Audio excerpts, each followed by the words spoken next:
di mana riba itu tersebar luas.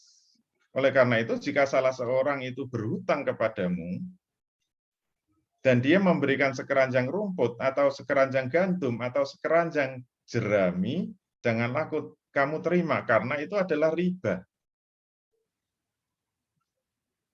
Jadi riba tidak harus uang. Hati-hati, misalnya emak-emak utang ke tetangganya 1 juta, kemudian mengembalikan 1 juta plus semangkok sayur. Nah, itu semangkok sayur riba. Ini terima kasih sudah diberi utang. Ini utangnya 1 juta ditambahi semangkok sayur. Itu semangkok sayur riba. Masya Allah, hati-hati ya.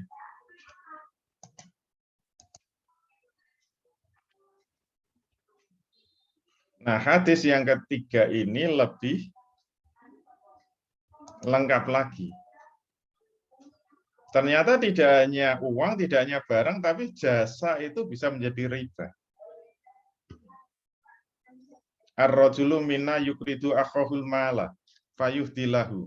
Qala Rasulullah sallallahu alaihi wasallam, "Idza aqrada ahadukum qardun fa ahdalahu aw hamalahu 'ala dabbati fala yarkabha wa la yaqbalhu illa ayyakuna jara bainahu wa bainahu qabla dzalik." Seseorang laki-laki dari kami pernah meminjamkan qard, harta kepada saudaranya. Lalu saudaranya memberi hadiah kepada laki-laki itu. Maka Rasul Shallallahu Alaihi Wasallam bersabda, jika salah seorang kalian memberikan qard, kemudian diberi hadiah atau dinaikkan ke atas kendaraannya, maka jangan kamu menaiki kendaraannya dan jangan kamu terima hadiahnya. Kenapa? Karena itu riba. Jadi kalau Ustadz Danang utang ke saya 1 juta, kemudian saya minta boncengan, itu boncengan riba. Tapi alhamdulillah ada pengecualiannya. Ini istisna namanya, pengecualian. Illa ayyakuna jaro bainahu wa bainahu qabla dzalik. Kecuali hal itu sudah menjadi kebiasaan sebelumnya. Alhamdulillah. Berarti apa? Kalau sudah biasa bonceng-boncengan, kalau utang 1 juta kok diboncengkan, itu tidak riba. Sudah biasa ngasih sayur, kok utang nanti mengembalikan plus semangkok sayur, itu bukan riba. Bukan riba. Tapi hati-hati, ini sekaligus menegaskan, berarti riba itu apa? Riba itu tanda terima kasih karena sudah memberi utang. Murni terima kasih muncul dari utang, walaupun ikhlas, ini terima kasih karena sudah ngutangi, itulah yang disebut riba. Karena kalau ada tambahan, yang itu karena kebiasaan, itu bukan riba. Berarti kalau ada tambahan bukan karena kebiasaan, kan karena terima kasih, itulah yang disebut riba. Berarti riba itu kembali kepada definisi awal tadi dari Nabi, kullu qardin jarra manfaatan fahuwa riba. Setiap qard, utang piutang yang menghasilkan manfaat itu adalah riba. Nah, kalau ingin penegasan bahwa setiap tambahan itu adalah riba, justru Quran lebih tegas. Wa in tubtum falakum ru'usu amwalikum la tazlimuna wa la tuzlam. Jika kamu ingin bertobat dari mengambil riba, maka bagimu adalah pokok hartamu, pokok utangmu. La tazlimuna wa la tuzlamun. Kamu tidak menzolimi dan tidak dizolimi. Jadi yang disebut tobat kita itu diterima Allah, syaratnya apa? Mengembalikan utang itu pokok utangnya saja. Setiap tambahan dari pokok utang itu riba. Oleh karena itu, kalau mengandalkan modal dari utang, jangan sampai ada tambahannya. Pertanyaannya, ada yang mau nggak modali dengan akad utang tapi tidak ada kompensasi? Kalau ada ya diterima saja, nggak apa-apa. Dan jangan sampai ini dilanggar ya. Ancamannya ngeri banget. Riba itu ancamannya ngeri banget. Ancamannya apa? Qala Rasulullah sallallahu alaihi wasallam, dirhamur riba yakulhur rajulu wa huwa ya'lamu asyaddu min sittatin wa salasina zanjata. 1 dirham dari riba yang dimakan seseorang, wa huwa ya'lamu, dan dia tahu bahwa itu riba, asyaddu min sittatin wa salasina zanjata. Dosanya lebih berat daripada 36 kali berzina. Masya Allah. 1 dirham itu kira-kira 70.000. 60 sampai 70.000. Itu kalau diambil itu dosanya lebih berat dari 36 kali berzina. Masya Allah. 1 kali berzina saja sudah berat dosanya. Apalagi 36 kali. Itu cuma 70.000 loh. Padahal berzina itu mahal kan? Apalagi sama mantan artis. Nah, berapa itu? 80 juta tarifnya. Bangkrut, krut. Hadis berikutnya, ini yang kelas menengah. Ar-riba salah sata wa sab'una baban. Aisaruha mislu ayyangkiha rajulu ummah. Riba itu punya 73 tingkatan dosa. Mulai paling rendah, level 1, sampai paling tinggi level 73. Aisaruha, yang paling rendah, mislu ayyangkiha rajulu ummah. Seperti dosanya laki-laki yang menzinai ibu kandungnya sendiri. Masya Allah. Masya Allah. Itu dosa yang paling ringan dari riba. Berzina udah dosa yang sangat besar, apalagi berzina dengan ibu kandungnya. Itu dosa yang sangat amat besar. Itu dosa yang paling ringan dari riba. Terus yang nomor 73 kayak apa? Itu ternyata jawabannya ada di Quran. Ancaman yang paling berat tetap menurut Quran. Yaitu apa? Penutup Al-Baqarah 275. Wa man 'ada faulaika ashabun nar hum fiha khalidun. Orang yang kembali mengambil riba, nggak kapok-kapok, mengulang-ulang mengambil riba, nggak mau tobat sampai mati, Masya Allah, na'udzubillah min dzalik, mereka adalah penghuni-penghuni neraka, hum fiha khalidun, dan mereka akan kekal di dalam. Nggak ada yang lebih berat kan? Masuk neraka selama-lamanya. Kemarin saya lihat kalendernya X-Bank itu, lihat gambarnya ngeri gitu, karena tulisannya kalau ada hewan itu dipanggang, itu dalam keadaan mati. Namanya kambing guling. Kambing guling itu kan dipanggang, tapi dia dalam keadaan mati. Sedangkan di neraka, orang dipanggang, ditusuk dari ujung ke ujung, dari dubur sampai tembus kepalanya, tidak mati, dipanggang di neraka, teriak-teriak, tidak mati selama-lamanya. Saya lihat gambarnya saja sudah ketakutan. Ini yang bikin kok kreatif betul. Masya Allah, Masya Allah. Oleh karena itu, opsi pertama, jangan sampai diambil. Oleh karena itu, solusinya itu memang dengan syirkah, investasi. Makanya orang yang mau syirkah itu biasanya kalau ingin hijrah dari riba. Kalau mau hijrah dari riba, terus solusinya apa? Syirkah. Tapi harus tahu ilmu sirkah. Kalau nggak tahu ilmu sirkah ya seperti keluar dari mulut buaya masuk mulut singa.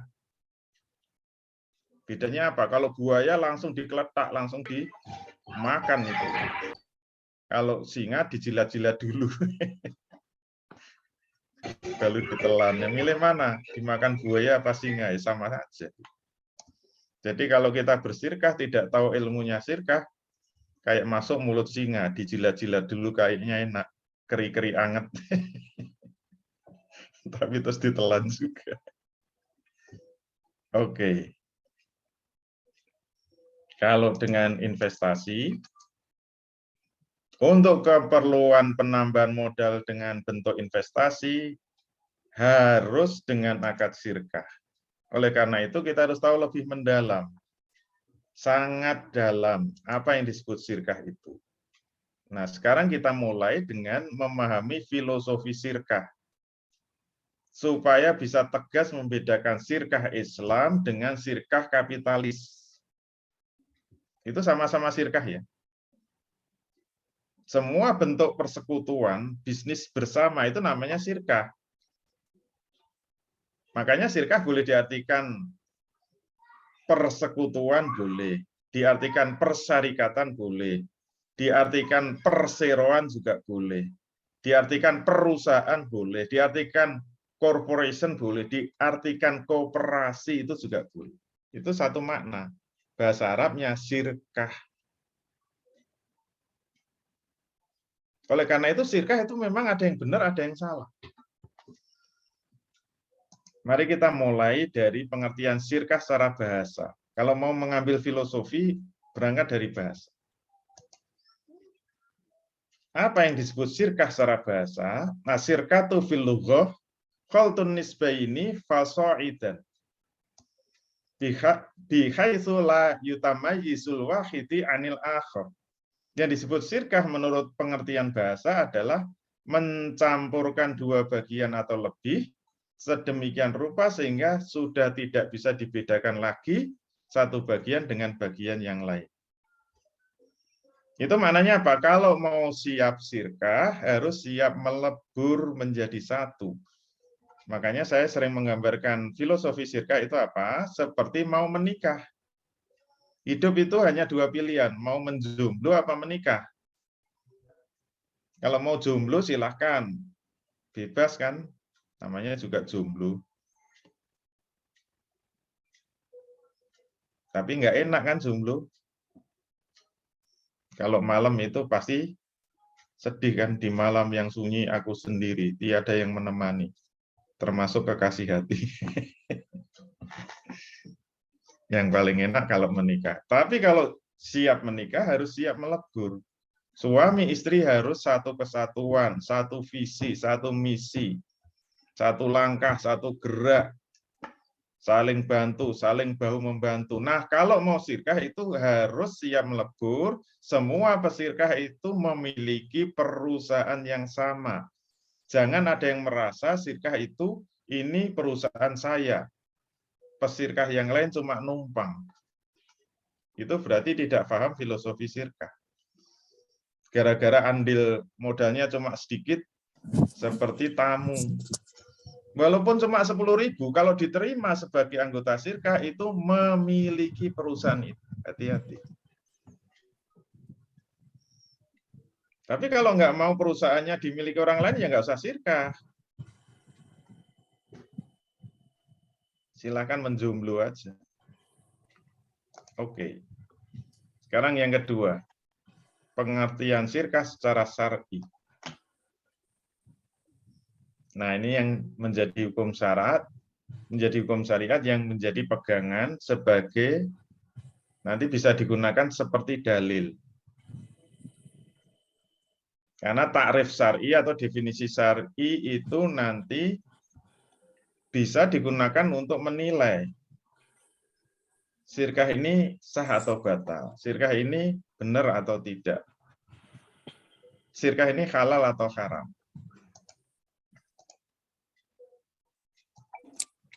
Wasirkatu syar'an, sirkah secara syar'i adalah ya akdun bainasna ini fa'aksaro. yattafiqani fihi 'alal qiyami bi amalin maliyin because dirifhi. Sirkah secara syar'i itu adalah akdun bainasna ini, akad dari dua pihak atau lebih, yattafiqani fihi, yang mereka bersepakat di dalamnya alal qiyami bi amalin maliyin, untuk mewujudkan sebuah usaha atau bisnis because dirifi, dengan tujuan untuk memperoleh keuntungan.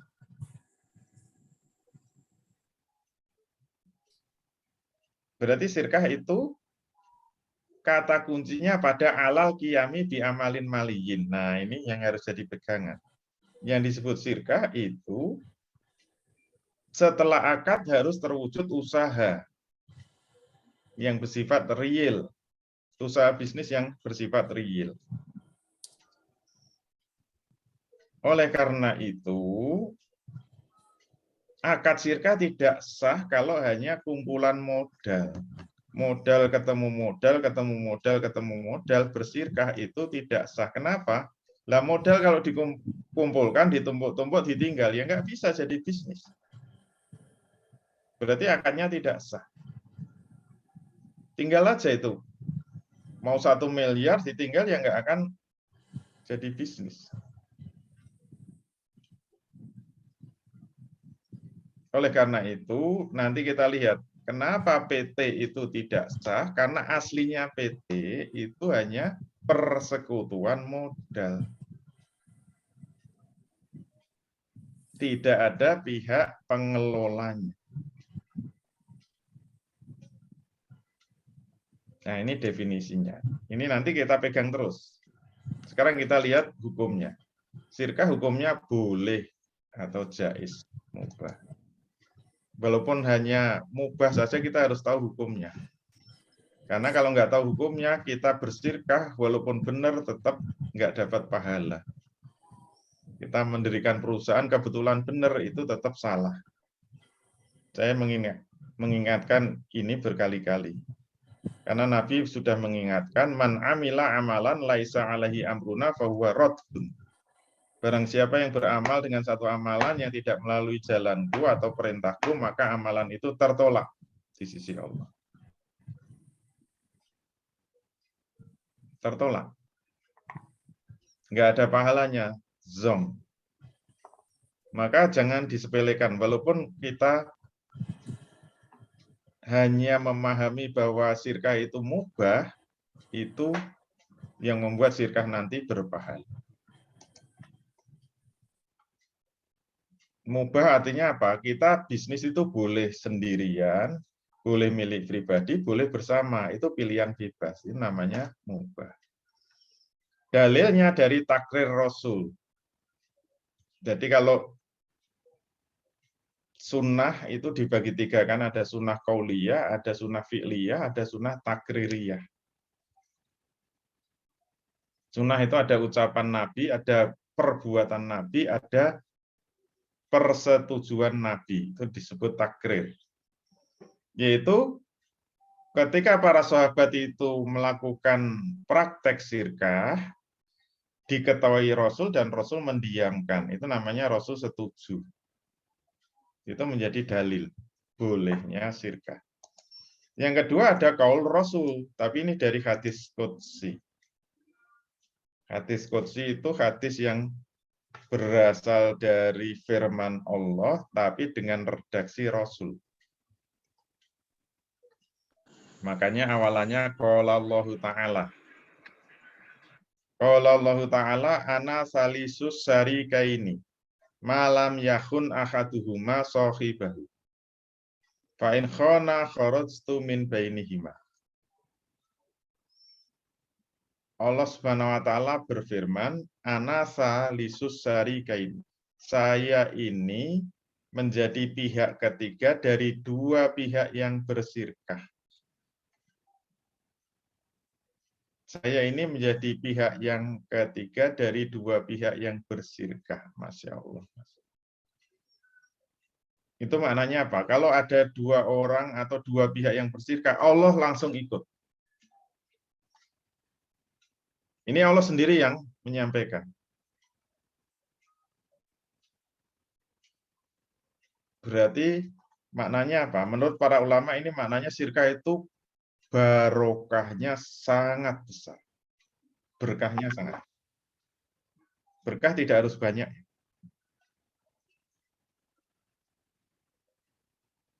Barokahnya sangat besar. Tapi Allah memberi syarat. Syaratnya apa? Malam yakun ahaduhuma sohibah. Selama tidak ada yang mengkhianati temannya. Fa'in khona, kalau ada yang berkhianat, kharajtu min bainihima. Saya akan keluar dari sirkah itu. Itu maknanya dicabut barokah. Bisa hancur itu sirkah. Berarti kata kunci sirkah itu apa? Amanah. Nah, amanah itu sulit. Kalau nggak ada ilmunya, nggak bisa amanah. Berarti sirkah itu untuk khianat mudah sekali, karena sirkah itu kan equal. Sirkah itu nggak berlaku atas bawah. Sirkah itu semua sama, semua memiliki. Nanti kalau ada yang khianat satu, nggak ketahuan itu. Semua kerja yang satu tidur saja, nanti kalau ada keuntungan kan dibagi sesuai nisbah perjanjian. Nanti ada yang gandul saja, nah itu namanya khianat. Nggak ikut sungguh-sungguh bekerja, nggak ikut sungguh-sungguh mengembangkan, itu namanya khianat.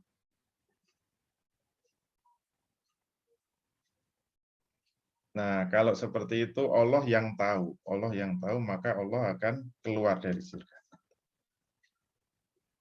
Nah, disinilah pentingnya kita belajar ilmu tentang sirkah yang mendalam. Baik. Yang disebut sirkah yang sah itu harus terpenuhi rukun-rukun sirkah. Rukun sirkah ada 3, yaitu selalu al-aqidani, 2 pihak yang bersirkah. Boleh lebih dari 2 ya. Syaratnya masing-masing memiliki kecakapan dalam melakukan tasarruf, punya ahliyah atas sarufah. Gampangnya ya cakap dalam bisnis.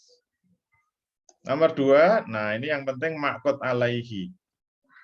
Objek akadnya yaitu apa? Yang wajib ada itu adalah amal atau pengelolaan atau pekerjaan. Kalau modal itu malah tidak wajib. Makanya dan atau modal. Berarti sirkah itu boleh ada modalnya, boleh enggak.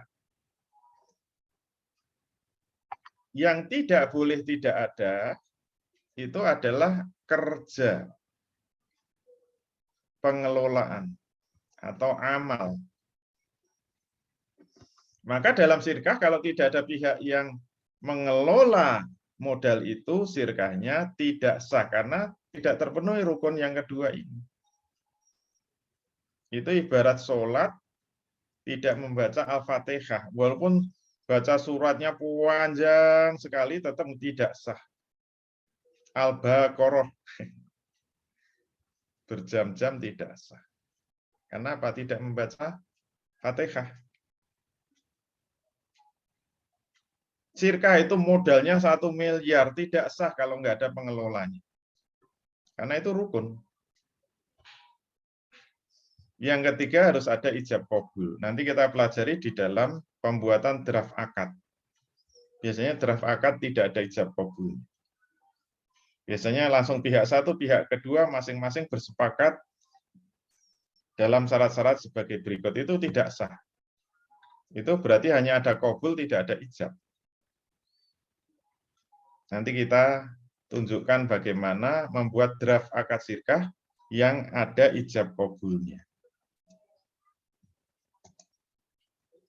Oke, kita masuk filosofi sirkah yang membedakan dengan sirkah kapitalis. Ingat, sirkah itu makna umum ya, tadi sudah saya sampaikan. Sirkah itu maknanya bisa perseroan, bisa perserikatan, bisa persekutuan, bisa perusahaan, bisa corporation, bisa koperasi. Itu maknanya sama. Terus apa bedanya syirkah Islam dengan kapitalis? Saya membuat 10 titik perbedaan. Nomor 1. Dalam perseroan Islam atau perseroan syariah, nah ini tegas ya tadi, di antara para persirkah harus ada pihak yang menjalankan usaha atau bisnis secara langsung. Atau apa? Harus ada pengelolanya. Dengan tujuan untuk mendapatkan keuntungan. Perseroan syariah tidak boleh hanya kumpulan pemodal saja. Modal ketemu modal, ketemu modal, kemudian membuat badan hukum perseroan seperti PT atau koperasi sama. Koperasi itu sama dengan PT, sama-sama perkumpulan modal. Kemudian yang menjalankan bisnisnya justru pihak yang digaji untuk menjalankan perusahaannya, yang dalam PT disebut Dewan Direksi, kalau dalam koperasi disebut pengurus. Itu batal akadnya. Nomor 2. Semua orang yang telah berakad syirkah harus siap melebur menjadi satu. Baik yang melebur itu manusianya maupun modalnya. Dalam perseroan kapitalis yang dilihat hanya peleburan modalnya saja. Hubungannya hanya hubungan yang bersifat bisnis, yang bersifat material. Kalau dalam Islam enggak. Yang bersyirkah itu orangnya, yang melebur orangnya. Modalnya itu mengikuti orangnya. Oleh karena itu, siapa saja yang memiliki modal yang besar, kalau dalam kapitalis yang dilihat hanya jumlah modalnya. Siapa yang punya modal besar ditarik, enggak peduli orangnya siapa. Enggak dilihat karakternya, akhlaknya, kepribadiannya, yang penting dia punya modal besar. Itu kalau dalam kapitalisme. Nomor 3. Nah, hati-hati. Jika ada modal dalam bentuk barang, itu hukum asalnya tidak boleh. Hukum asal syirkah itu harus dalam bentuk uang atau nukut. Tidak boleh urut atau uang, barang. Itu hukum asal ya. Tapi kemudian menjadi boleh, barang itu boleh dijadikan modal dengan syarat apa? Harus bisa ditaksir nilai rupiahnya. Dan itu memang benar-benar bisa digunakan untuk bisnis gitu loh. Jangan sampai bisnis kuliner, mau bikin rumah makan, modalnya apa? Saya punya perahu di laut, itu untuk apa? Enggak nyambung. Kecuali memang bisnisnya di pinggir pantai, sehingga bikin restoran di atas perahu, yaitu boleh saja. Nah, catatannya apa? Kalau memang mau menyertakan barang, itu harus siap berpindah milik. Jadi syirkah itu memindahkan kepemilikan individu menjadi milik bersama. Nah, mau apa enggak? Enggak boleh dilihat-lihat lagi sebagai milik pribadi. Misalnya mobil disyirkahkan. Terus dilihat-lihat, ini mobil saya ya, dijaga, harus dirawat. Enggak bisa, itu sudah menjadi mobil milik bersama. Kenapa? Nanti kalau ada pembubaran syirkah, ya harus siap dijual. Itu nanti ada materi pembubaran syirkah, tapi pertemuan ke-10. Pertemuan terakhir. Supaya enggak segera bubar.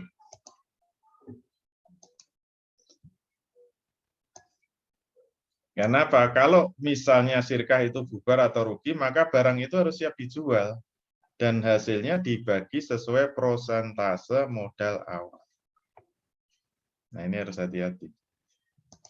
Kalau mau mensyirkahkan barang. Termasuk tidak boleh barang itu disyirkahkan dalam bentuk sewa. Misalnya punya rumah, pinggir jalan, terus mau sirkah kuliner. Ini rumah saya biasanya kalau disewa setahun 100 juta. Udah pakai rumah saya, nanti ditulis ya, saya ikut andil modal itu 100 juta, ditulis ya dalam neraca, itu tidak sah. Karena sewa itu memindahkan manfaat, bukan memindahkan milik. Padahal sirka itu memindahkan milik dari milik pribadi menjadi milik bersama. Makanya kita harus paham akad ya. Akad sirka dengan akad sewa itu beda. Oke, nomor 4. Dalam sirka Islam, suara mengikuti manusianya, bukan mengikuti jumlah modalnya seperti dalam kapitalis. Oleh karena itu, setiap pengelola, ini khusus pengelola ya, pemodal enggak. Setiap pengelola memiliki suara yang sama, walaupun modalnya berbeda-beda. Beda dengan kapitalis. Kalau kapitalis suara mengikuti jumlah modalnya. Siapa yang modalnya paling besar ya menang terus kalau voting. Karena voting mengikuti jumlah saham, bukan mengikuti manusianya. Kalau dalam Islam, walaupun dia modalnya kecil, kalau dia nggak setuju, nggak boleh jalan. Harus mufakat kalau sirkah itu. Kenapa ya? Karena itu perusahaan milik bersama. Jangankan modalnya kecil. Dalam Islam nggak punya modal aja bisa memiliki perusahaan kok. Itu hebatnya sirkah Islam itu seperti itu. Yang kelima, seluruh pesirkah harus merasa memiliki perusahaan. Jangan hanya pemodal besar saja atau foundernya saja itu merasa pemilik perusahaan, tidak boleh. Seluruh pesirkah adalah pemilik perusahaan. Maka bagi pengelola, nah ini khusus pengelola, tanggung jawab, kewenangan, hak, kewajiban itu hukum asalnya sama. Tanggung jawab, beban itu sama. Kalau kemudian ada pembagian tugas itu boleh. Kalau itu dianggap untuk memudahkan menjalankan perusahaan. Tapi bukan untuk mengkotak-kotak. Contohnya apa? Contohnya. Misalnya 5 orang bersirkah ya. Yang satu modalnya 1 miliar. Terus 700 juta, 500 juta, 300 juta, atau 10.000. Ini sebenarnya tanggung jawabnya sama. Tanggung jawabnya sama. Jadi kalau ada apa-apa dari perusahaan itu semua ikut bertanggung jawab. Walaupun ada pembagian tugas. Misalnya 5 orang itu dibagi. Nomor 1 direktur utama. Nomor 2 direktur keuangan. Nomor 3 direktur pemasaran. Nomor 4 direktur produksi. Nomor 5 direktur SDM misalnya. Tiba-tiba penjualan pemasaran itu jeblok. Enggak boleh yang disalah-salahkan cuma direktur pemasaran. Kalau pemasaran jeblok itu tanggung jawab semuanya. Ini harus dipikir bersama. Kenapa? Ini perusahaan milik bersama. Termasuk rolling jabatan itu boleh. Jadi CEO gantian nggak apa-apa. Jadi direktur utama gantian nggak apa-apa. Mulai yang modalnya 1 miliar nanti diganti yang 10.000 ya boleh saja. Hakikatnya mereka punya tanggung jawab yang sama untuk semua bagian. Baik itu masalah keuangan, pemasaran, produksi, SDM itu tanggung jawab semua pengelola. Kalau ada pembagian tugas hanya memudahkan, bukan menyekat-nyekat, bukan mengotak-kotak. Itu filosofi sirkah seperti itu. Nomor 6. Dalam perseroan Islam, setiap keputusan harus disepakati secara mufakat. Kalau ada satu saja yang nggak setuju, walaupun modalnya 10.000 tadi, tidak boleh dilaksanakan. Harus mufakat. Tapi memang ini kalau bisa yang hanya urusan-urusan strategis ya. Jangan teknis itu musyawarah terus nanti malah eyal-eyalan nggak jalan-jalan. Kalau sudah ada pembagian tugas, masalah teknis diserahkan pada masing-masing.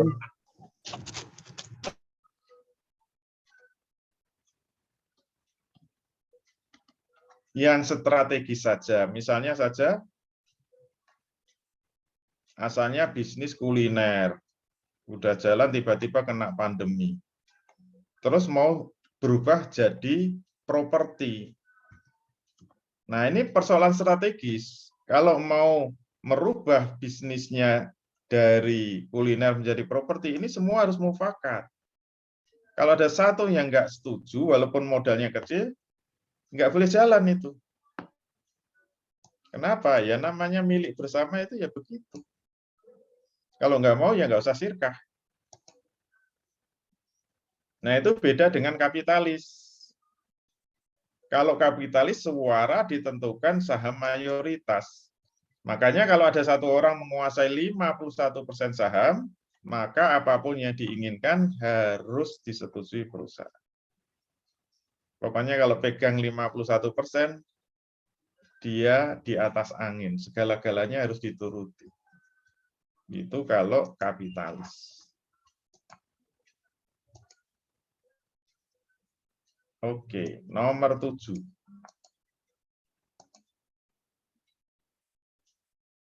Ini harus hati-hati.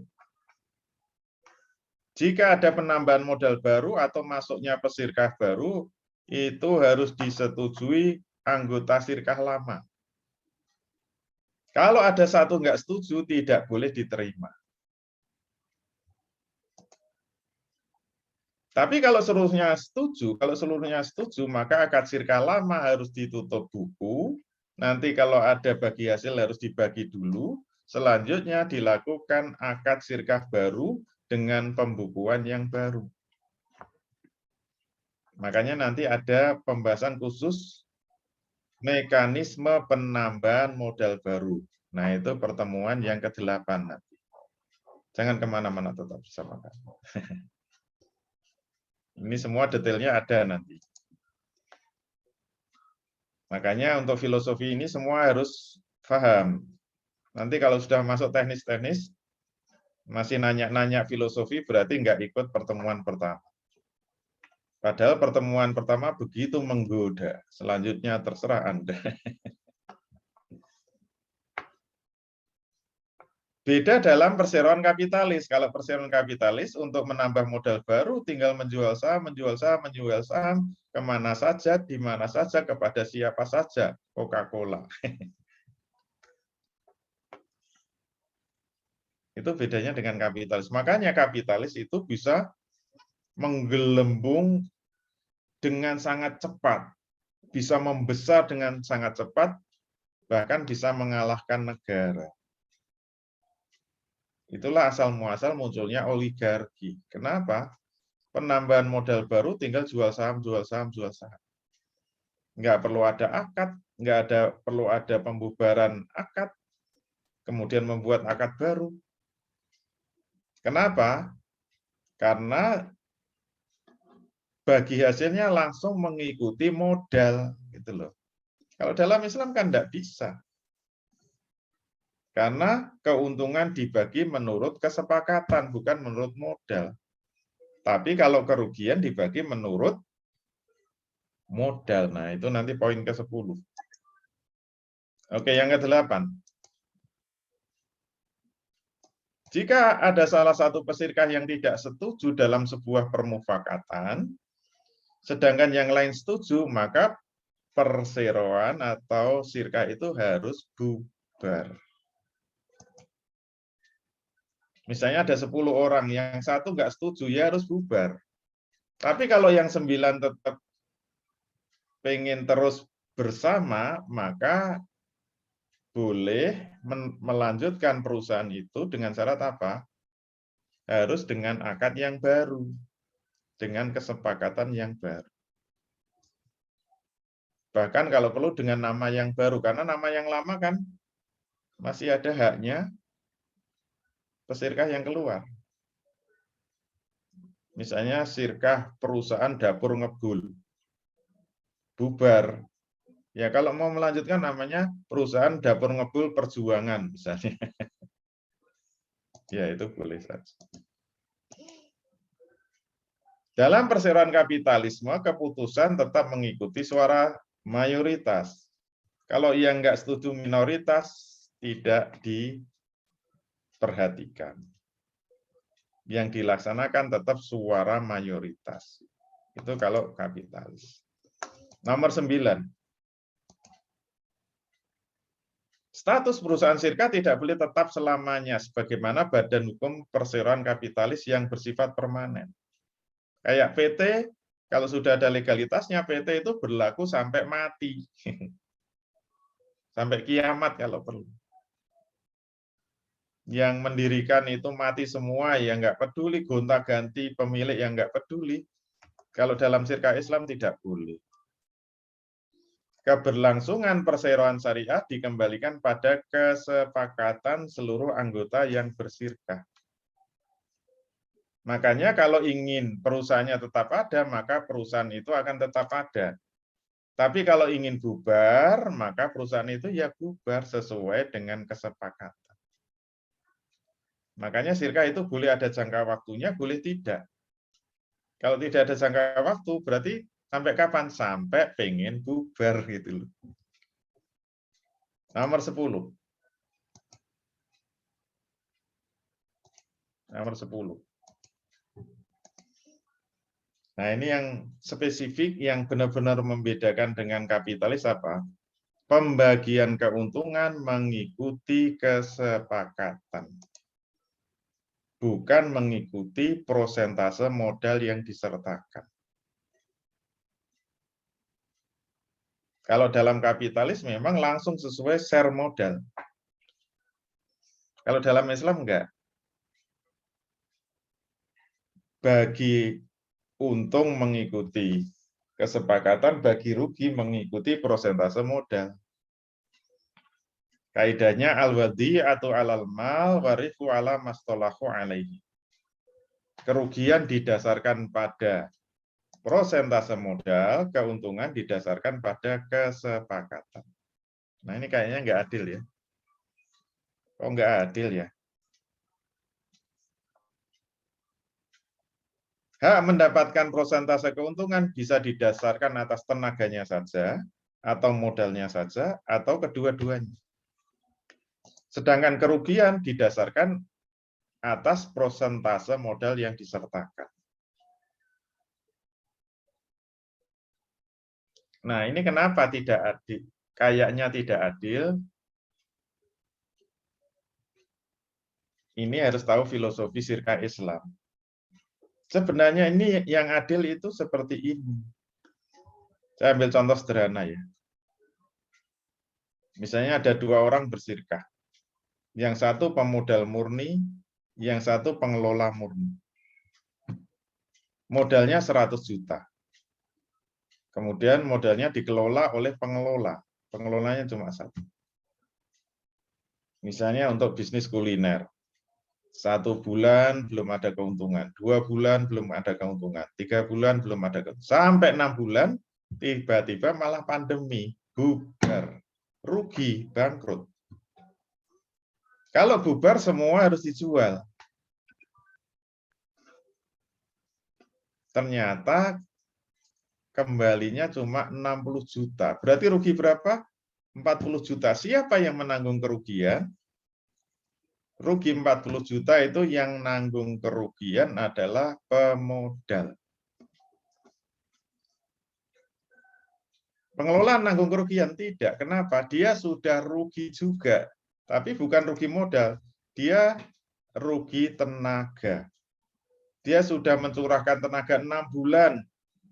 dia rugi tenaga, rugi waktu, rugi pikiran, tidak dapat apa-apa selama 6 bulan. Itu nilainya sama dengan 40 juta tadi. Kenapa? Nah, yang paling penting yang harus dipahami, karena di dalam sirkah pengelola tidak boleh mendapatkan gaji. Sebagaimana dalam kapitalis. Pengelola tidak boleh mendapatkan gaji. Kalau ada gaji, terkena multi akad. Berarti dia berakad sirkah sekaligus berakad ijaroh. Itu batal akad. Itu 10 titik perbedaan. Selesai. Assalamualaikum warahmatullahi wabarakatuh. Waalaikumsalam warahmatullahi wabarakatuh.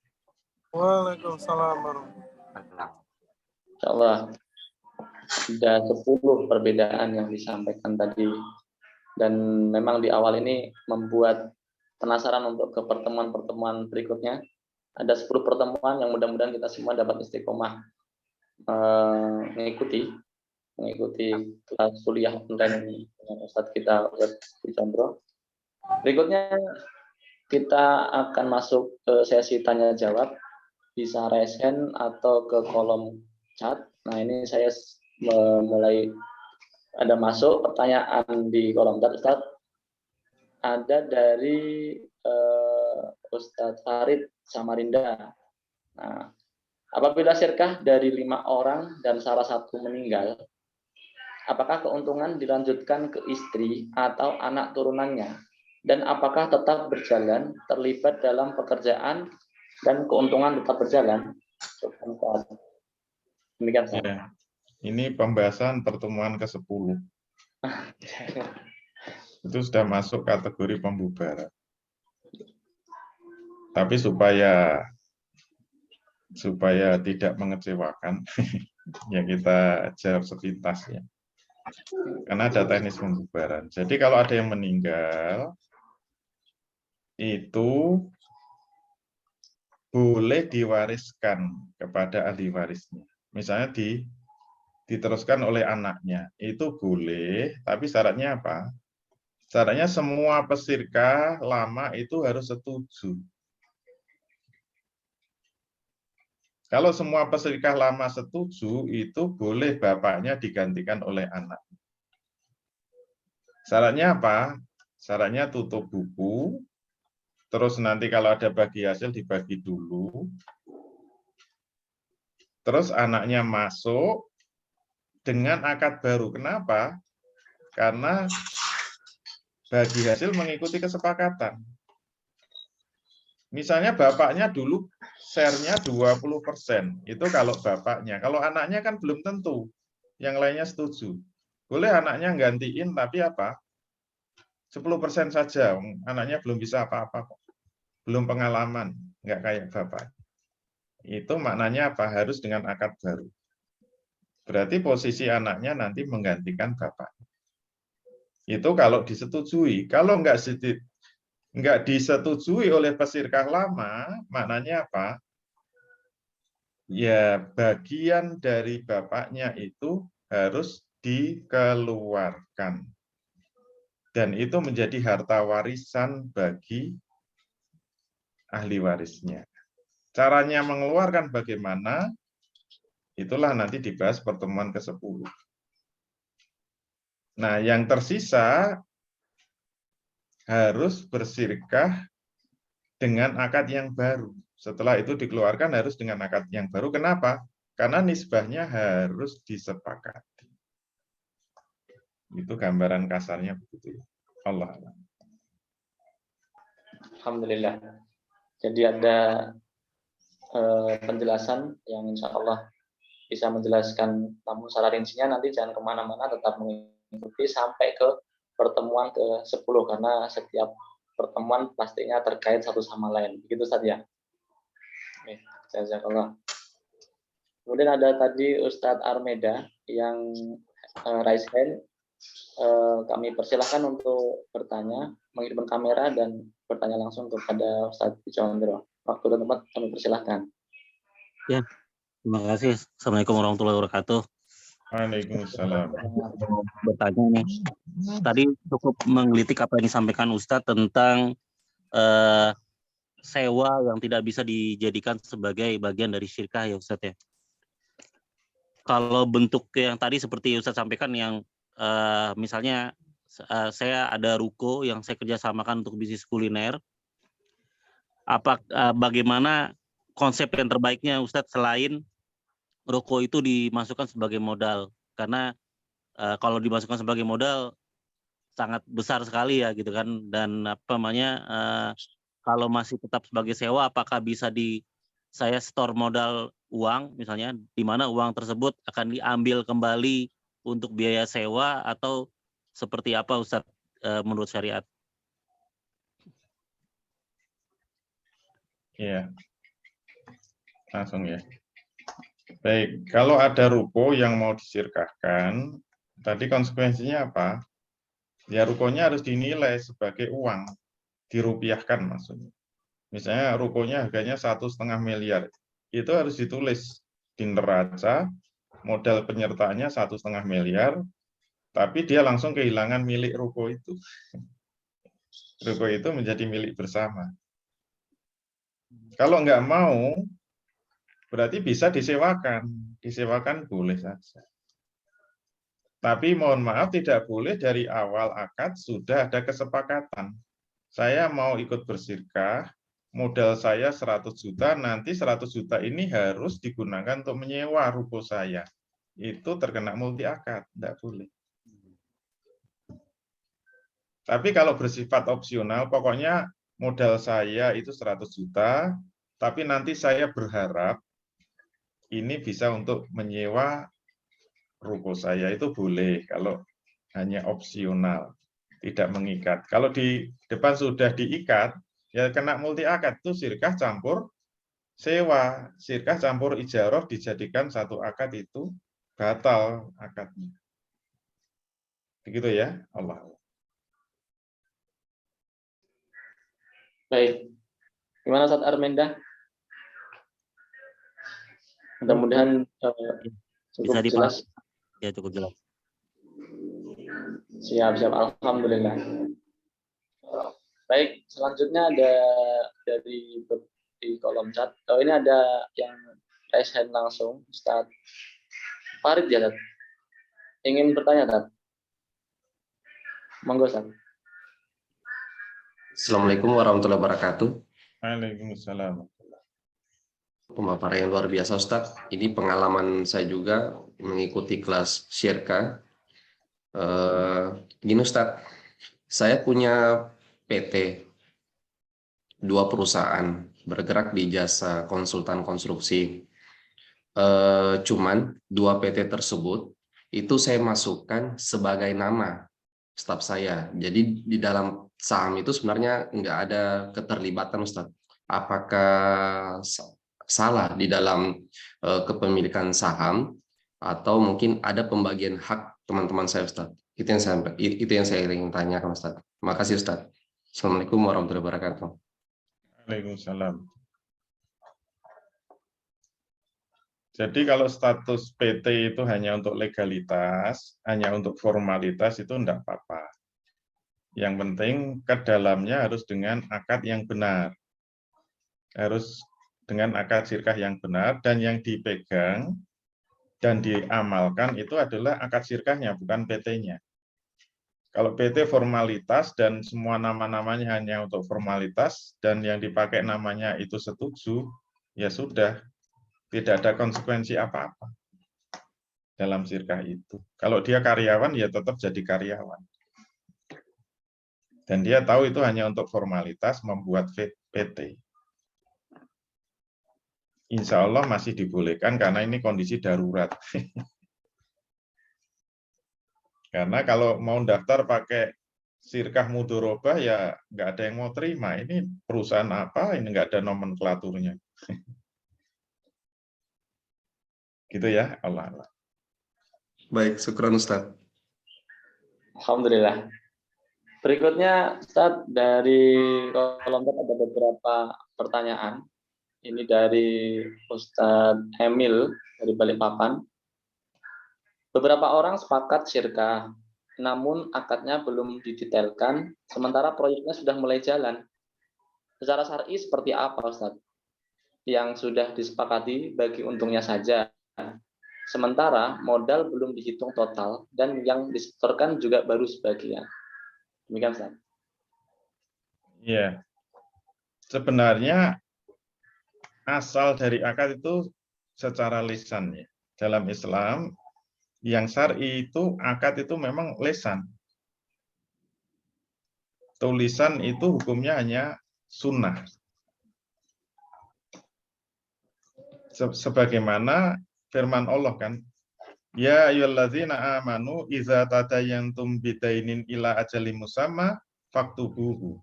Wahai orang-orang yang beriman, kalau kamu bermuamalah secara tidak tunai untuk jangka waktu tertentu, maka tulislah. Berarti memang akad itu dibagi dua menurut fikih. Ada akad fauriyah, ada akad mustamirah. Akad fauriyah itu akad yang kontan. Itu cuma ngomong aja boleh, sah. Ini saya beli ya, berapa? 5 juta, iya setuju. Nah itu lisan itu sudah sah. Tapi khusus akad-akad yang itu ada jangka waktunya, perintahnya tulislah. Walaupun hukum menulis akad yang ada jangka waktunya tetap hukumnya sunnah, bukan wajib. Tetapi, nah ada tetapinya. Kalau diduga kuat bahwa itu kalau tidak ditulis menimbulkan konflik, maka hukumnya jadi wajib. Sesuai kaidah ma la yatimul wajibu illa bihi fahuwa wajibun. Suatu perkara yang tidak sempurna pelaksanaan kewajiban itu kecuali dengan sesuatu, maka sesuatu itu menjadi wajib hukum. Untuk akad-akad muamalah yang besar-besar, untuk jangka waktu yang panjang, itu diduga kuat, kalau nggak ditulis pasti menimbulkan masalah. Diduga kuatnya. Maka hukumnya wajib ditulis. Kalau nggak ditulis, maka itu haram hukum. Itu catatannya begitu. Nah, untuk kasusnya Ustadz Emil ini, sebenarnya kalau lisan saja mungkin sudah disebut sah ya. Tapi sebaiknya segera diiringi dengan tulisan. Tulisan nyusul nggak apa-apa, tulisan itu teknis saja.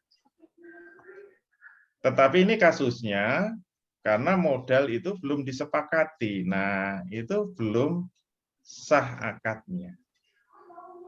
Karena dalam akad itu modal harus disebutkan dan harus disetorkan pada saat akad, walaupun secara lisan.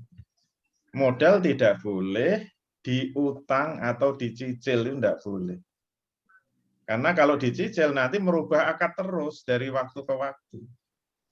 Karena nanti ada pembahasan khusus pertemuan ke-7 penambahan modal baru. Itu ada pembahasan khusus. Itu pertemuan 8 kalau nggak salah. Kalau ada penambahan modal baru, baik itu internal maupun eksternal, itu ada aturannya di dalam syirkah. Jadi intinya apa? Modal tidak boleh diutang. Tidak boleh dicicil. Maka apa yang disetor pada waktu akad itulah yang harus ditulis di dalam neraca. Nah, nanti kita akan tertib. Kita belajar syirkah lanjut ini harus tertib di dalam laporan keuangan, maka berarti harus tertib di dalam pembukuan keuangan atau pencatatan keuangan.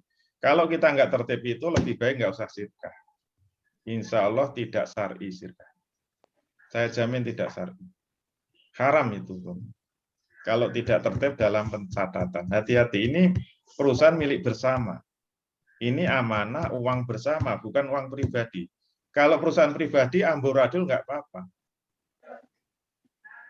Karena mau ngambil modal ya terserah, ngambil untung terserah. Namanya juga milik pribadi. Tapi kalau itu milik bersama nggak bisa. Kita ngambil modal itu nggak bisa sembarangan. Kita hanya boleh bagi hasil setelah ada keuntungan. Dan keuntungan itu setelah BEP. Makanya nanti kita harus tahu bagaimana menghitung BEP, dan baru setelah BEP kita baru boleh bagi hasil. Kalau belum BEP kok sudah bagi hasil, namanya bagi modal. Modalnya siapa kok dibagi? Itu namanya masuk ke mulutnya singa itu. Nah, ini harus hati-hati ya, harus hati-hati. Maka kita nanti mulai belajar tertib pembukuan. Yang paling penting itu pembukuan. Gitu ya, Ustaz Emil. Maaf Ustaz, boleh sedikit. Jadi Iya, intinya banyak sebenarnya juga boleh. intinya sebenarnya planningnya itu belum matang di awal, tapi sudah jalan. Gitu. Udahlah karena tahu sama tahu atau kenalan dekat. Tapi kalau dalam kasus saya ini karena masih dalam lingkup bersaudara beripar-ipar gitu ya. Nah, yang pelaksananya sudah ngotot harus jalan, tapi detail kesepakatan dan detail perencanaan proyeknya itu belum dibikin sampai tuntas, sehingga modalnya juga keseluruhannya berapa belum ketahuan. Tapi pengen buru-buru jalan, Sat. Nah, ini gimana ini? Ya itu tinggal itu mau bisnis atau tabaruah gitu. Mau tolong-menolong atau bisnis. Siap-siap. Jadi dalam Islam itu yang penting akad memang. Kalau buru-buru tapi belum akad namanya pacaran. Haram. Itu kumpul kebo itu. Jadi jangan buru-buru sebelum sah akadnya. Kita berarti nanti begitu sudah didetailkan harus diakadkan ulang ya, Tat, karena banyak faktor-faktor yang tidak Nah, diperkirakan. yang disebut detail itu apa kita harus tahu ya. Detail itu haknya, detail bisnis itu haknya pengelola. Dalam akad itu nanti nggak harus detail-detail amat sih, tetapi harus ada syarat minimal yang membuat itu sah dalam akad. Gitu ya. Termasuk Nah, nanti detailnya. kita lihat pertemuan ketiga ada membuat draft akad itu. Baik. Gitu ya. Siap, Walaupun Ustaz. tidak harus sedetail draft akad yang nanti kita contohkan, tapi ada poin-poin penting kalau memang mau lesan ya. Kalau tergesa-gesa nggak apa-apa, tapi poin-poin penting lesannya harus terpenuhi, nanti draftnya nyusul nggak apa-apa. Poin-poin pentingnya ya. Tapi nanti perencanaan proyek, nah itu ada atau nggak ada nggak penting. Yang penting pemodalnya mau nggak. Kalau sudah percaya, ya sudah, itu proyek terserah kamu yang tanggung jawab. Karena apa? Pemodal nggak boleh ikut campur masalahnya. Dalam sirkah pemodal nggak boleh ikut campur. Tinggal pemodalnya percaya apa enggak. Kalau nggak percaya kan, saya pengen lihat proposalnya. Nanti saya dapat berapa. Nah itu. Tapi kalau dia percaya nggak wajib. Perencanaan sampai detail itu nggak wajib. Ketika akad ya, ketika akad. Jadi yang penting akad itu poin-poin apa yang harus ada nanti kita lihat. Gitu ya. Alhamdulillah. Baik, insya Allah memang banyak sekali mungkin pertanyaan dari Ustaz-Ustaz sekalian. Nanti akan tentunya materi-materi berikutnya itu sebenarnya berkesinambungan untuk bisa mengikuti. Insya Allah beberapa pertanyaan mungkin bisa terjawab di lain kesempatan. Dan ini saya coba membacakan, mungkin tidak bisa semuanya dijawab pada sesi pertama ini. Nanti bisa kita simpan dan dilanjutkan di pertemuan yang berikutnya. Ini saya membacakan selanjutnya dari pertanyaan, mungkin satu kali penanya lagi, mungkin mengingat waktunya juga terbatas, dari Ustadz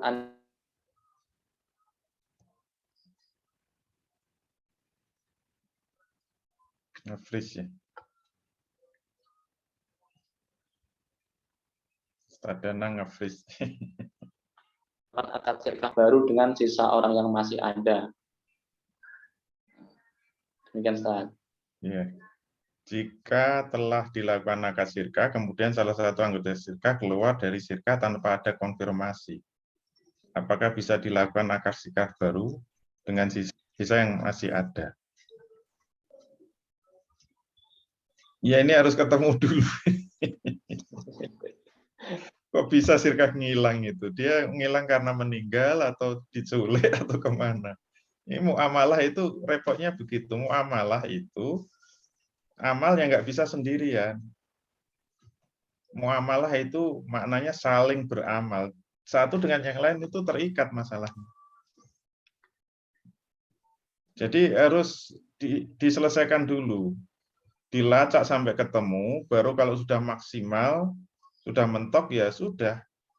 Nanti tinggal menghubungi ahli warisnya. Kalau mau akad baru, semuanya dikeluarkan, kasihkan ahli warisnya. Kalau memang sudah nggak ketemu.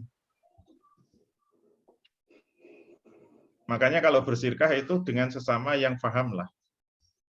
Jangan sampai bersikah dengan yang satu paham, sudah ikut pelatihan ini, sudah ikut kajian ini, bersikah dengan yang nggak paham, nggak nyambung-nyambung itu nanti. Mesti bubar. Yang satu pemahamannya kapitalis, yang satu pengennya sirkah Islam. Ya sudah, nggak nyambung. Gitu ya. Allah. Alhamdulillah. Mudah-mudahan bisa memuaskan Ustaz Andi Tasmika ya. Berlanjut ke pertanyaan berikutnya. Masih ada waktu. Dari Ustadz Reza Nasid Umar. Apabila sirkah yang satu pemodal, yang satu pengelola, apakah pembagian hasil harus sudah mengembalikan modal si pemodal? Misal, modal 100 juta, apakah harus mengembalikan modal dulu 100 juta kepada pemodal baru bisa dibagi hasil? Iya, itu jawabnya jangan kemana-mana, tetap sama kami. Itu pertemuan ke-6 insya Allah baru dibahas. Insya Allah. Jadi harus tahu bagaimana caranya bagi hasil. Itu pertemuan yang ke-6. Kalau enggak, mesti ini terjadi. Jadi kalau modal itu dikembalikan, itu maknanya apa? Sirkahnya bubar. Jangan sampai ada klausul kayak gitu, bagi hasil setelah modal dikembalikan. Lah modal dikembalikan untuk apa? Ya nggak apa-apa modal dikembalikan, tapi maknanya bubar gitu loh. Jadi kalau sirkah ingin terus, ya modal jangan dikembalikan. Makanya harus tahu menghitung bagi hasil. Jadi modal itu nanti ada yang dalam bentuk aset, masalahnya itu. Tidak semuanya dalam bentuk kas. Gitu ya, Allah. Baik, alhamdulillah. Memang sangat ini pertemuan berikutnya sangat dinanti. Semoga bisa istiqomah mengikuti selanjutnya. Ini satu lagi mungkin yang akan kita bacakan pertanyaan di forum chat. Untuk yang resen, mohon maaf belum bisa ini karena memang sesuai antrian begitu. Mohon maaf. Dari kalau dinamanya BRBU ini. Assalamualaikum Ustaz, mau menanyakan kasus saya. Saya selaku pengelola sebuah restoran milik seseorang. Dalam kerjasama tersebut, pemilik restoran menyatakan modalku adalah tempat dan semua peralatan. Sedangkan saya modal untuk bahan baku yang mau dijual di restoran tersebut. Ketentuan bagi hasil dari hasil bersih setelah dikurangi operasional, misal 50%, 50%. Hal seperti ini gimana ketentuannya Ustaz? Mohon pencerahannya. Iya, nanti insya Allah detailnya ada ya pembahasan ini. Tapi secara garis besar, kalau mau menyetorkan restorannya, terus peralatan dalam bentuk modal, itu harus ditaksir semua nilainya. Restoran itu nilainya berapa, peralatan berapa. Terus kalau bahan baku, itu pertanyaannya itu mau jadi modal atau jadi utang gitu loh. Karena itu statusnya pengelola. Kalau itu mau jadi modal, itu harus dari awal sudah setor modalnya berapa untuk beli bahan baku. Tidak boleh setiap bulan dia keluar uang, itu dianggap modal untuk beli bahan baku, nggak boleh. Kalau mau bulanan dia mengeluarkan uang itu, harus dihitung sebagai kewajiban, bukan sebagai modal. Itu nanti di kolom kanan. Kolom kanan dalam neraca itu yang atas kewajiban, yang bawah modal. Jangan dimasukkan ke modal. Kalau pengelola mau keluar uang untuk bahan baku. Masuknya itu dicatat di kewajiban, bukan di modal. Nah, pertanyaannya mau nggak restoran dan peralatannya itu dihitung sebagai modal? Kalau mau harus dicatat dan itu menjadi milik bersama. Jadi milik bersama. Yang nanti pertemuan 10 nanti pembubaran kita lihat konsekuensinya. Walaupun nanti bisa saja dikembalikan dalam bentuk aslinya, itu boleh, bisa. Artinya setelah pembubaran nanti kan ditawarkan kesepakatan mau dijual atau dikembalikan. Yang penting nilainya itu masih tertera. Paling penting nanti adalah neracanya dilihat. Itu karena pembubaran itu nanti dalam 3 kemungkinan. Posisi untung, posisi impas, posisi rugi. Nanti kita lihat satu-satu. Kalau misalnya itu posisi impas, itu maknanya kan balik asalnya. Nanti ditawarkan, ini mau diambil dalam bentuk restoran dan peralatan, atau mau dijual. Kalau mau balik, ya nggak apa-apa, boleh balik. Itu nanti pertemuan terakhir ya. Jangan bubar dulu sebelum kita selesaikan 9 pertemuan dulu. Allah. Baik. Memang masih ada beberapa pertanyaan dan tentunya pasti akan banyak pertanyaan yang muncul terkait muamalah teknis syirkah ini, dan pertemuan pertama ini filosofi syirkah. Tentunya belum bisa mengakomodir seluruh pertanyaan di kolom chat, yang raise hand juga mohon maaf belum bisa hadir karena keterbatasan waktu, dan kami yakin bahwa pertanyaan-pertanyaan ini akan bisa terjawab di pertemuan-pertemuan yang akan datang. Itu mudah-mudahan bisa istiqomah untuk selalu mengikuti kuliah online bersama Ustadz Wisandro di setiap hari Rabu sore, insya Allah. Sebelum kita akhiri pertemuan pada sore hari ini, mohon untuk Bunda menyampaikan closing statement terkait pertemuan pada hari ini. Ustadz, silakan Ustadz. Baik, alhamdulillah. Sudah kita selesaikan pertemuan yang begitu menggoda. Pertemuan pertama begitu menggoda. Selanjutnya jangan kemana-mana. Insya Allah makin ke belakang nanti makin detail. Nanti puncaknya itu mulai pertemuan kelima ya. Setelah masuk pembahasan laporan keuangan. Jadi seperti tadi kami sampaikan, yang paling penting dalam syirkah yang disebut amanah itu memang di dalam pelaporan keuangan. Maka ini yang menjadi concern dalam 10 kali pertemuan. Baik, semoga ada manfaatnya, semoga tetap semangat. Walafu minkum billahi taufiq wal hidayah. Assalamualaikum warahmatullahi wabarakatuh. Waalaikumsalam warahmatullahi wabarakatuh. Atas waktunya, materinya, dan semua yang telah disampaikan. Pertanyaan yang belum terjawab, insya Allah kami catat dan akan kami simpan untuk pertemuan yang akan datang, dan insya Allah akan dijawab oleh guru kita. Jangan kemana-mana, tetap mengikuti pertemuan kuliah online di hari Rabu. Semoga bisa mencerahkan kita semua terkait muamalah syirkah. Saya selaku pembawa acara pada kesempatan sore hari ini, mohon maaf jika banyak kekurangan dalam penyampaian atau ada yang menyinggung perasaan ustadz sekalian. Tentu kami berusaha untuk disiplin dalam waktu sehingga jam 6 selesai, ya kita usahakan selesai. Mohon kiranya dalam nanti pertemuan yang datang untuk mengikuti acara kuliah online juga tepat waktu di awal pertemuan, sehingga waktu-waktu yang singkat ini bisa maksimal. Demikian. Baik, kami tutup atau kita tutup acara sore hari ini dengan bacaan hamdalah. Alhamdulillahirabbil alamin. Istighfar 3 kali.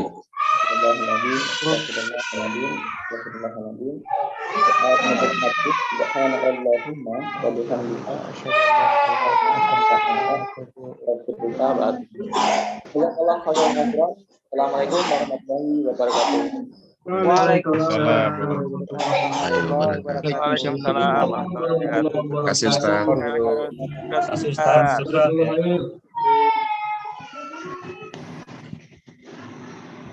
Mohon lift tadi kita end meeting sore hari ini.